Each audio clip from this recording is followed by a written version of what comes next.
রাওয়ালপিন্ডিতে যেখানে শেষ করেছিলেন চিদাম্বরমে যেন শুরুটা করেছেন ঠিক সেখান থেকেই হাসান মাহমুদ। নামটা ভারতীয় সমর্থকরা মাথায় গেঁথে রাখবে অনেকটা দিন।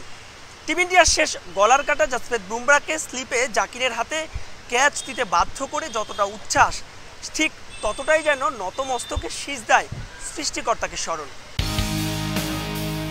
তবে চেন্নাই আলোচনায় ছিল শেষ পর্যন্ত ফাইফার হবে তো হাসানের, কারণ প্রথম দিনের প্রথম সেশনে 3টা, পরের সেশনের শুরুতেই একটা। একজন পেসারের এ যেন স্বপ্নের দিন। রোহিত, শুভমান গিল, বিরাট কোহলি, ঋষভ পন্তের টানা উইকেট, কিন্তু এরপর পুরোটা দিন উইকেট শূন্য। দ্বিতীয় দিনের প্রথম সেশনে তাসকিনের টানা 3 উইকেটে হাসানের ফাইফার পড়ে গিয়েছিল শঙ্কার মুখে।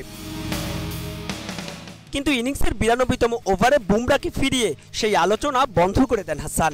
সঙ্গে গড়েন একাধিক ইতিহাস। এ যেমন স্পিন স্বর্গখ্যাত চিদাম্বরমে 11 বছর পর কোনো পেসার পেলেন 5 উইকেটের দেখা। সবশেষ 2013 সালে যেটা করে দেখিয়েছিলেন জেমস প্যাটিনসন। টাইগার কোনো পেসারের পরপর 2 ইনিংসে ফাইফার এবারই প্রথম। এই ম্যাচটা বাদ দিলে ভারতের মাটিতে এখন পর্যন্ত মোটে 3টা টেস্ট খেলেছে বাংলাদেশ। পেসার তো দূরের কথা, যেখানে টিম ইন্ডিয়ার সয়েলে এর আগে কেউই নিতে পারেনি 5 উইকেট। চিদাম্বরমে তাই করে দেখালেন হাসান মাহমুদ।